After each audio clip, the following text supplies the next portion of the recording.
So good morning everyone. My name is Abhay Singh and I welcome you all in today's video analysis of The Hindu. Today is 31st of July 2024 and we'll start with the first news headline for the day.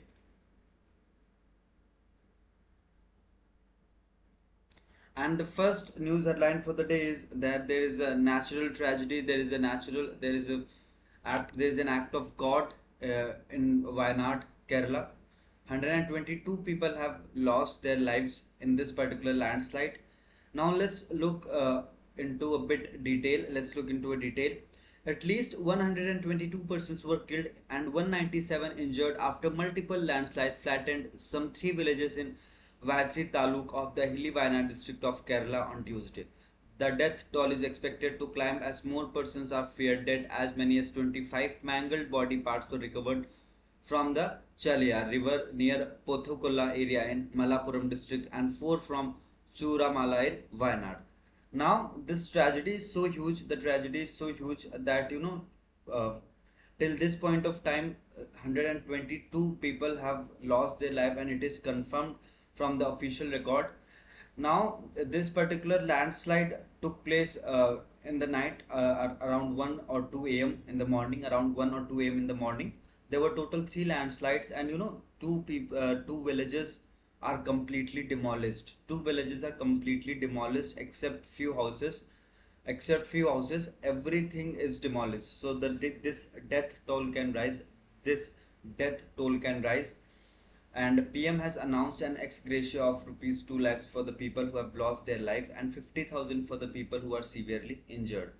Now moving on to the next important news headline for the day, and the next important news headline is coming all the way from Paris, where Manu Bhaker and Sarabjot Singh has won. Sarabjot Singh has won a bronze medal in 10-meter air pistol mixed team event. So this is another good news. This is the second bronze medal for Manu Bhaker. This is the second bronze medal for Manu Bhaker, and she also became the first woman to win two medals in a single edition of Olympics. Now this news is very important. We have to remember the name of the event. So the name of the event was 10-meter air pistol mixed team event. India got bronze medal.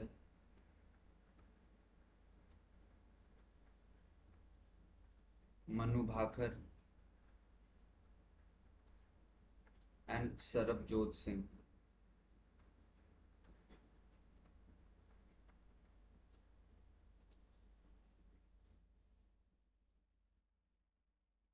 So this news is coming all the way from Paris, where Manu Bhaker and Sarabjot Singh has won a bronze medal in 10-meter air pistol mixed team event. So this is one important news. Now moving on to the next important news headline for the day.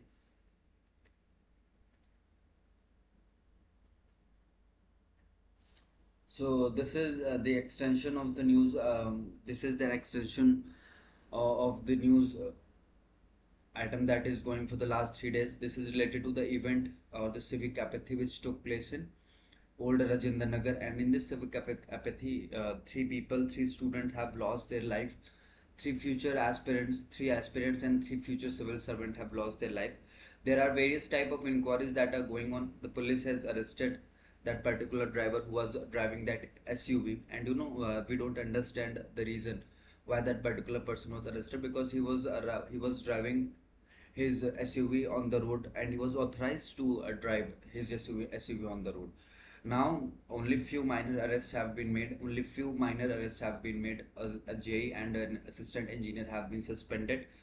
No top official of the MCD have been sacked or arrested yet. And students are demanding. Students are demanding continuously that they should be provided with the latest and the updated information, but they are not getting anything or any information from anyone. In the name of taking steps, few coaching institutes have been sealed. Few coaching institutes and their basements have been sealed. But again, we have to understand that these people who are there in the MCD, who are holding posts and who are sitting in MCD, they knew everything about the event which took place at ORN, and they have received a complaint prior to the happening of this particular event. So the question remains same: what's going to happen with the top authorities who are working in MCD, and what is going to happen with the top authorities who are working in Delhi Jal Board, because this was the responsibility of these two authorities to to do the desilting. They failed to do the desilting, and in the consequences of the same, three students have lost their life, and not no concrete answer is available. So now moving on to the next important news headline for the day, and Industries Minister TRB Raja calls for greater participation of women in politics. Now this is related to the Hindu. This is related to the Tamil Nadu Women Summit. The Chief Minister of Tamil Nadu is M.K. Stalin. The Hindu Tamil Nadu Women's Summit 2024 on Tuesday, Industries Minister TRP Raja called for greater participation of women in politics. If you want to be the change, you need to come step in and ensure that you can be that. He said, he and added that they choose wisely while choosing from various political parties. Now, this kind of statement is very important. We have continuously following this news headline for so many days. Not exactly this Tamil Nadu Women Summit, but after the presentation of budget, we have discussed so many articles that if women will not participate, if women will not participate, or their participation will not increase, then it will become extremely tough for a country or for an economy to develop, because there is a participation, there is a as per the LFPR data, the women LFPR is 32.88%, whereas the male LFPR is around 73%, 73 or 77%. So there is a gap of more than 40%. So until and unless the participation of women will increase in economic activities, it will become harder and harder day by day to to grow our economy, So it becomes very important that we include women in the process of economic development, so that our country can grow faster. Now moving on to the next important news headline for the day. This is all related to Tamil Nadu Women Summit.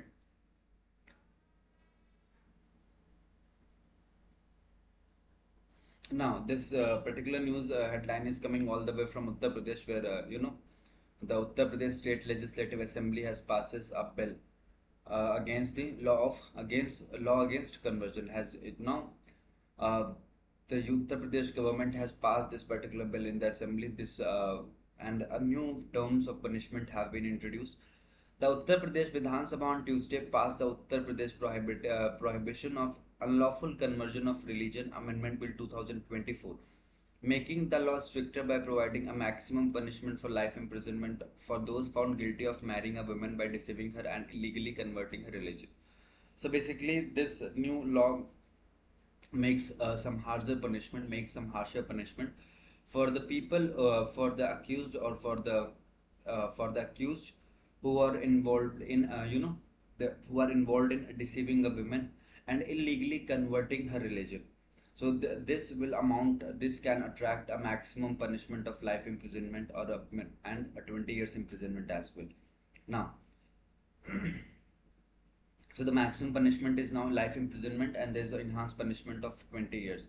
Now, the bill says that if a person threatens, attacks, marries, or promises to marry, or conspires for it, or traffics a woman, minor, or anyone with the intention of conversion, then his crime will be placed in the most serious category. In such cases, there is a provision of 20 years imprisonment or life imprisonment, as opposed to 10 years and a fine of rupees 50,000 earlier. Under the amended provision, any person can register a first information report in conversion cases. Now, this particular bill has enhanced the punishment. This particular amendment has enhanced the punishment. Earlier, the punishment used to be 10 years life imprisonment and a fine of rupees 50,000.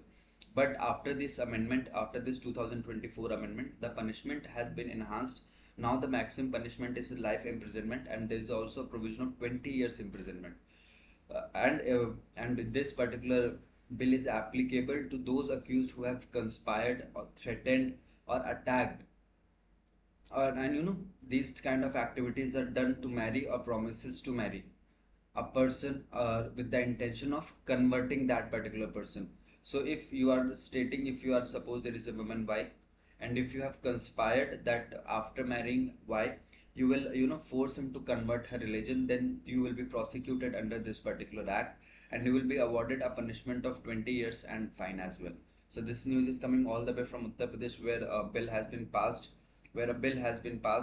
against the conversion, law against the conversion. Now, so there is a crackdown on the coaching institutes in entire country after the event which took place, after the civic apathy which took place in old Rajendra Nagar. All the states are, have a major crackdown on the coaching centers for is whether it is Bhopal, Jaipur, Kota, Lucknow. All the major educational hubs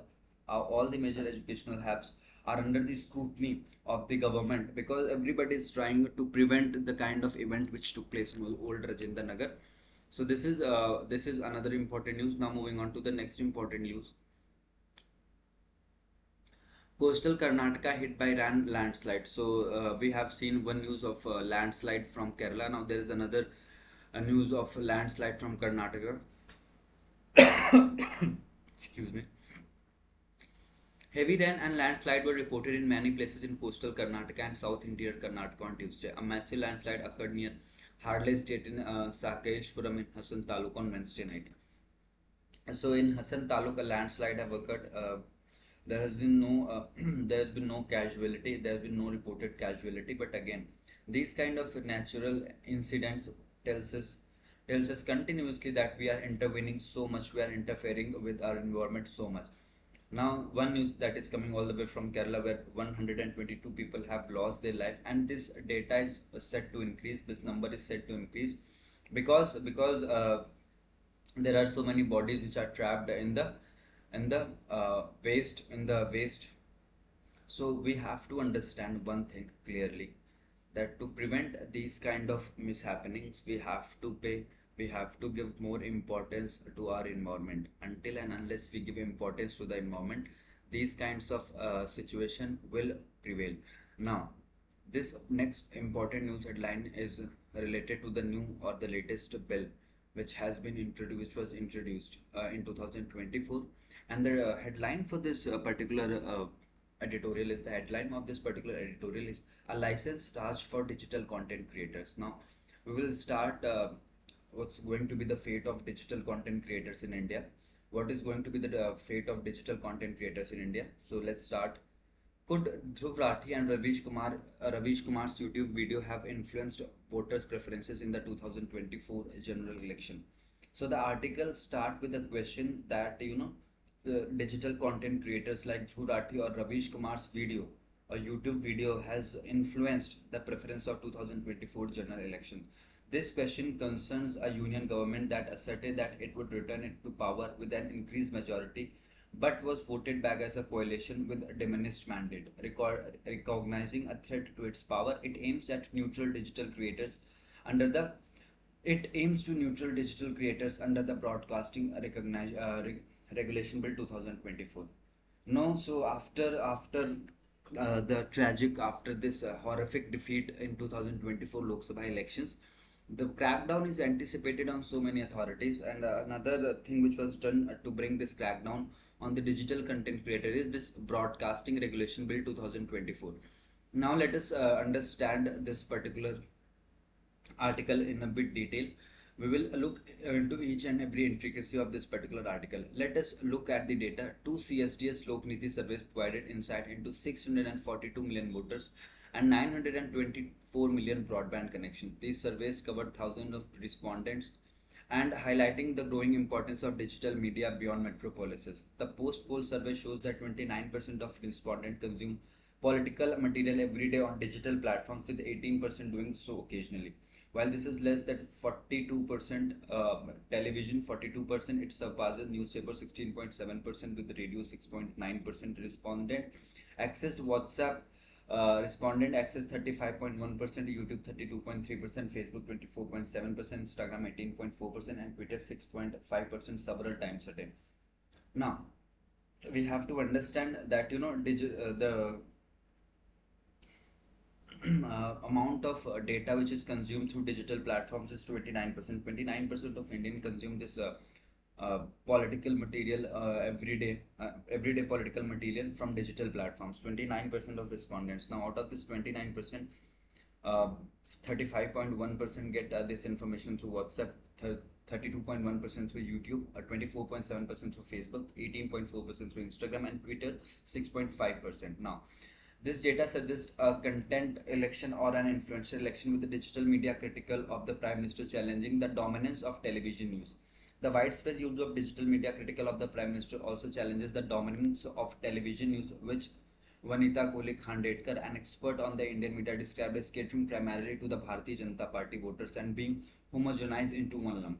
Now, the thing which we have to pay more focus on, that there is an expert who have clearly given this statement that the news media or the television or the television uh, the content which was been broadcasting on television, only one part is getting the benefit of this kind of broadcasting, and that is Bharatiya Janata Party. Bharatiya Janata Party is getting the maximum benefit of the news items that are being televised on news channels. And so many critiques of Bharatiya Janata Party or per se Prime Minister Narendra Modi are present on the digital or the social media platforms like YouTube, platforms like Twitter, platforms like Facebook, platforms like WhatsApp. So these kinds of so basically what government is trying to do, that government is trying to control or regulate. Government is trying to control or regulate all these domains. Even before the President of India administered the oath of office to the Prime Minister and cabinet ministers, TV channels, rather than calling it Modi 240 for the number of seats won by the BJP in general election, labeled it Modi 3.0 instead. Now, why this particular example has been cited by the author? Why this particular example has been cited by the author? That when Bharatiya Janata Party has won 240 seats, TV channels started calling it Modi 3.0, because just before the results of this particular election, each and every news channel in our country was saying that BJP will get a minimum of 360 seats. But after the results, instead of acknowledging this particular fact, they have stated that this is Modi 3.0. Now, the impact of these news channels is huge because the maximum supporters of ruling government are consuming information through TV channels, and there is a dominance of one specific party over the TV channels. So this somehow affects it affects the freedom of speech and expression as well. This also affects the freedom of speech and expression as well, because the news channels are not portraying, or the news channels are not actually presenting the correct information. Consequently, there has been a little change in his cabinet of Minister Ashwini Vaishnav. So this is not related. Now we'll move to the next important part of this article. Now,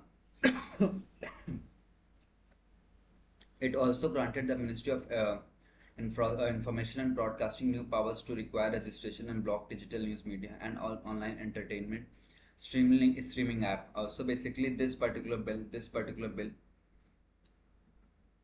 a formal legal basis to the censorial partnership was first established through the IT Rules 2021 on February 2021. So basically, these kind of censorship is not new in India. Government has tried to introduce these kind of censorship through various modes.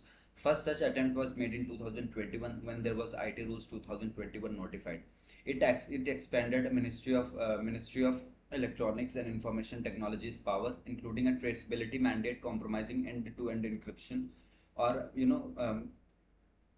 compromising end-to-end encryption on messaging services such as Signal. It also, so basically, government has access to each and every kind of data. Basically, there are some conversation which are end-to-end encrypted. Now, what are these end-to-end encrypted? That nobody else can interfere in that particular conversation, but government, by introducing this particular act amendment in 2021, has got this provision in the act, has inserted this provision in the act, that they can have the access to the end-to-end encryption data as well. Now, it has also granted the Ministry of Information and Broadcasting new powers to require registration and block digital news media and online entertainment streaming apps. Now, this 2021 Act also empowers the Ministry of Information and Broadcasting. This power has been given to the Ministry of Information and Broadcasting, where they can, block digital news media channels and online entertainment streaming platforms or apps if they found something fishy is going on, or something against the sovereignty or integrity of the nation is going on. Again, these terms are so wide, these terms are so vague, that a lot of things can be included in this particular in these particular terms. The Ministry of Information and Broadcasting has publicly disclosed its enforcement action only when they align with the nationalistic themes such as terrorism or on issues such as internal security fitting its political interest. Now, the Ministry of Information and Broadcasting has already, stated that they do not target each and every kind of news. They target only those news which do not align with the nationalistic themes, which do not align with the nationalistic themes, or they deal with the such news item which align with the nationalistic themes such as terrorism or on issues such as internal security.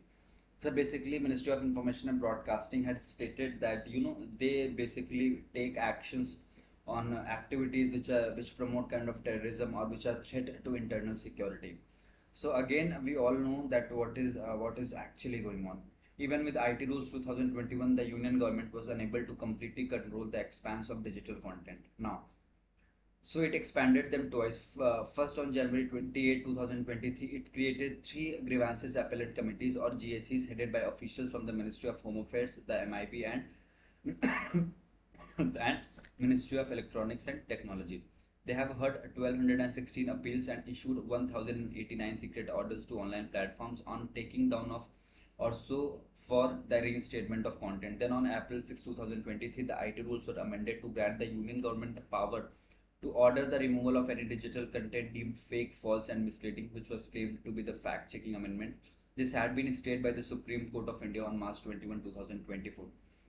So there was this concept of fact checking unit, fact check unit FCU, which was notified by the government of India, but the Supreme Court of India has issued a stay on this fact checking unit, which because of a case which was already pending in Bombay High Court. So fact check unit, the notification of fact check unit has been stayed by the Supreme Court. But again, government has made various attempt to control the streaming of digital content, or government has made various serious attempt to control or to regulate the data which is coming on the digital platforms through various amendments. Now, another such attempt was made in January 28, 2023, where three grievance appellate committees were introduced or notified, and these three grievance appellate committees have heard 1216 appeals, and out of these 1216 appeals, 1089 secret orders have been issued to online platforms to take down their content which have been published on their channel. With past attempt under the IT rules 2021 being inefficient and thwarted, the Union government released the first regulation of the Broadcasting Services Regulation Bill 2023 on November 3, 2023, introducing an autocratic supervision weapon for digital censorship. In simple terms, if it passes into law, your favorite YouTuber or Instagram creators who comment on politics and report the news will need to register and work at the discretion of Ministry of Information and Bureau. Now, the suggestion which has been made in this 2023 bill, Broadcasting Services Regulation Bill, every content creator who is basically making content related to politics. Now every content creator in India have to register themselves with the Ministry of Information and Broadcasting, and also they have to work as per the discretion of Ministry of Information and Broadcasting. And this is the first serious attempt. Now this is not the first serious attempt, but this is the first big serious attempt which has been made by the central government to control the digital content as well as digital content creators. The 2021 attempt was a thwarted attempt because it does not affected the working principles of these digital content creators. But by bringing this 2024 amendment, government is kind of introducing a kind of digital censorship, where it will censor or where it will regulate the digital content creators. Now, because with the increasing with the passage of time, the number of viewers for the on the social media platforms is increasing. That's why government is trying to take much of the control. Work on the Broadcasting Bill 2023 paused during the election months, while the online content creator increased their scrutiny on the BJP's campaign messaging and its tenure. The heightened activity of online creators and increase in reach was noticed on June 4, 2024.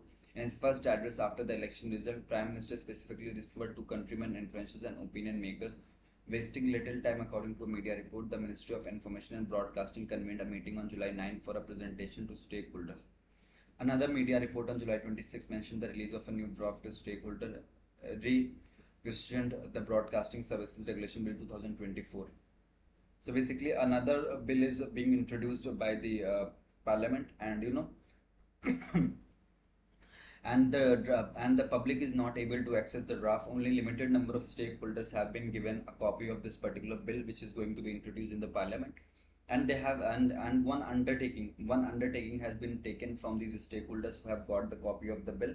So government is basically trying to regulate these digital content creators. And after this 2024's 18th Lok Sabha general election, government has understood the kind of reach which these digital content creators have, and the kind of impact these digital content creators are making is big. So that's why they are actually trying to control or to regulate these digital content creators through Ministry of Information and Broadcasting and Ministry of Electronics, Information and Technology. On analysis, the nervousness not only of the stakeholders but also of the Ministry of Information and Broadcasting itself in making the Broadcasting Services Regulation Bill public is understandable. Instead of recognizing the constitutional limits, the bill increases the Union government's command and control over digital media.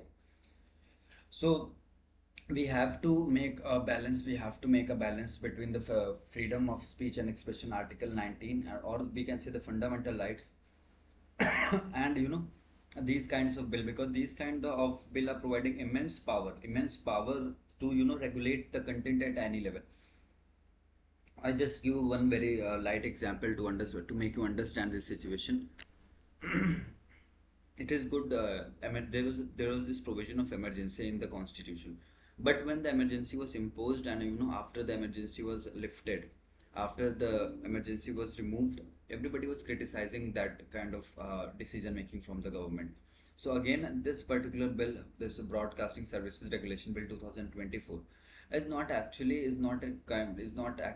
something which is going to affect each and everyone in this country. But again, these kinds of things are important for survival of a democracy. So we have to understand, we have to make a balance between the fundamental rights and these kinds of bill. There is things need to be controlled only to some extent, but after that particular extent, we should let go away things.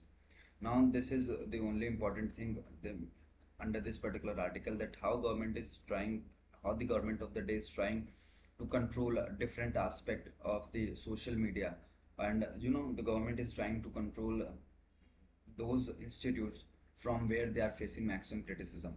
Now, this particular article is related to this governor and state tussle that is going on in some states like West Bengal, Kerala. And let's look into this particular news item. When a bill is presented for the assent of the governor, he has many options, and one such option is that he can transfer that bill to the President of India for his presidential assent. Now, we will cover only one paragraph, and this particular paragraph will provide you everything in detail. However, it appears that on finding that their supposed discretion to sit indefinitely on the bills or withhold assent to them has been significantly curtailed, governors have taken to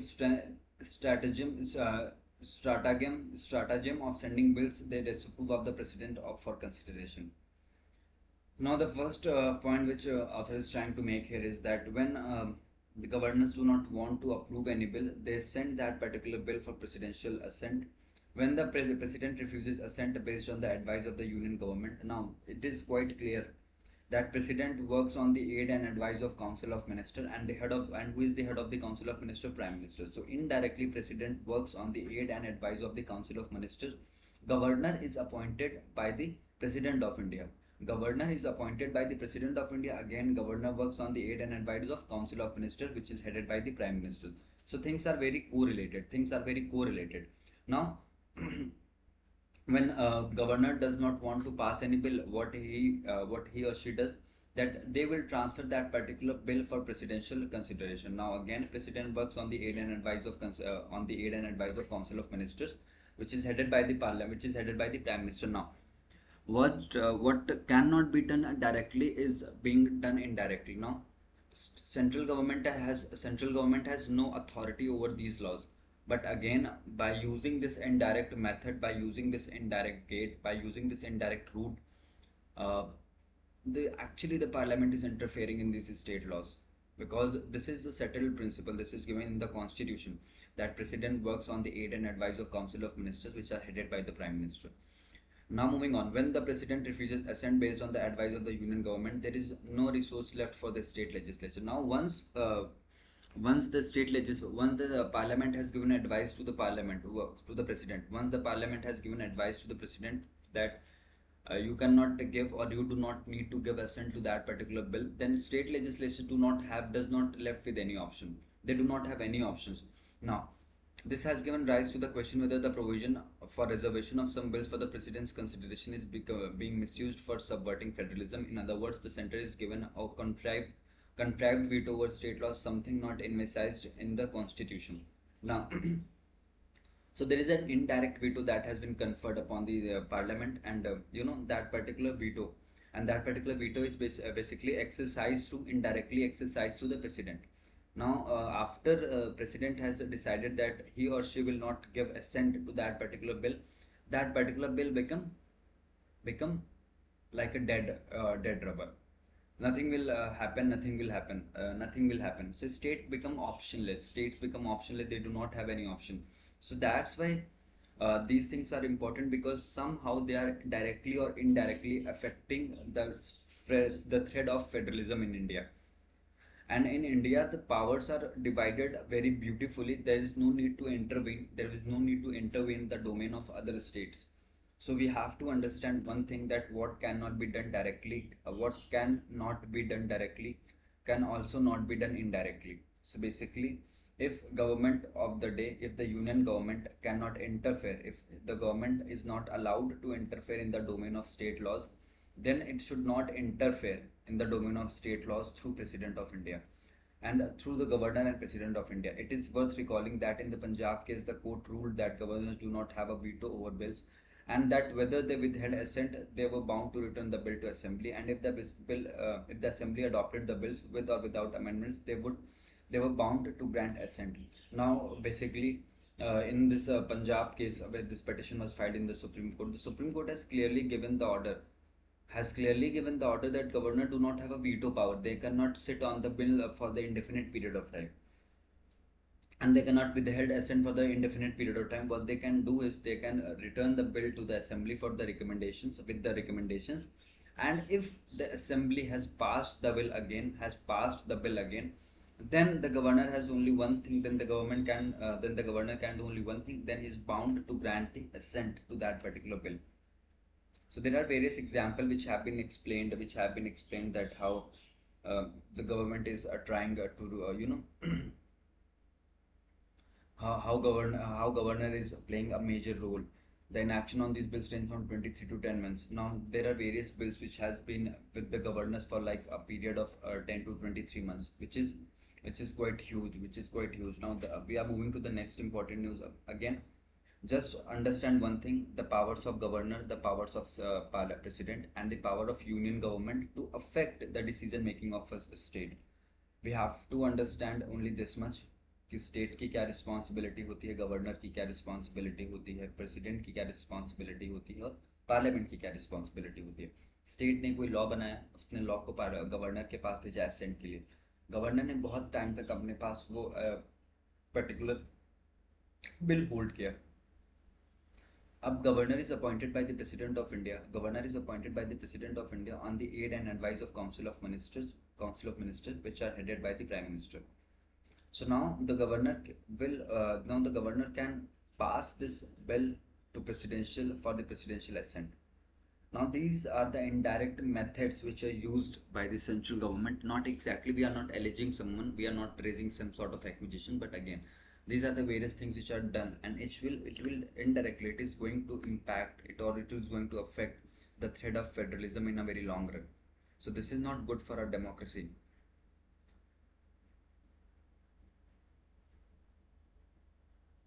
Now Nirmala counters charges by opposition on budget. So this budget session is going on. Everybody is criticizing the budget, and government is defending the budget.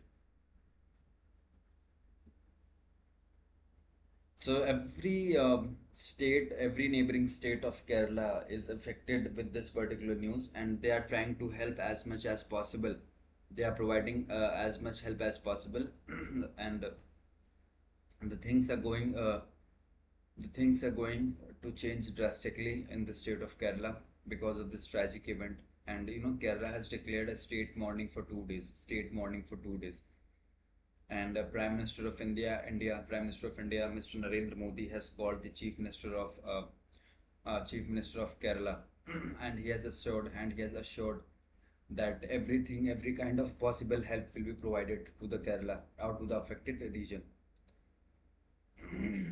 150% custom duty on chemical lab alarm scientist. No, no bill pending with Raj Bhavan, says Bengal governor. So Mr. Sivananda Bose, who is the governor of West Bengal, he has given a statement that there are no pending bills with the Raj Bhavan. So again, there is a petition in the Supreme Court against the government sitting on so many bills in state of West of Bengal. The petition was filed by the West Bengal government that the governor is sitting on a lot of bills. He's not passing the bill. He's not actually doing anything with the bills. So and after this petition was filed, the governor of West Bengal, Mr. Sivananda Bose, has given a statement that there are no pending bills. There are no pending bills with the Raj Bhavan. Now,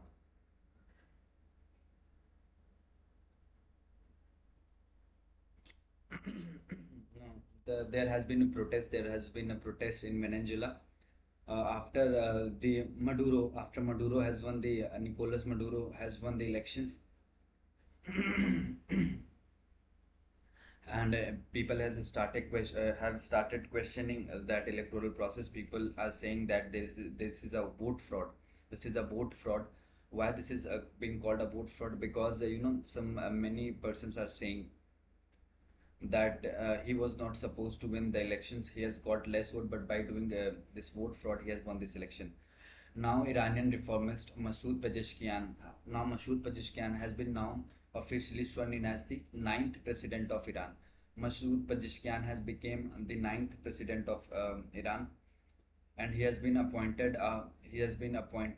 After the death of Ibrahim Raisi. Now, moving on to the next important news headline. So we have already covered this, that Manu Bhaker and Sarabjot Singh has won a bronze medal in 10-meter air pistol mixed event. Now moving on to the next important news item.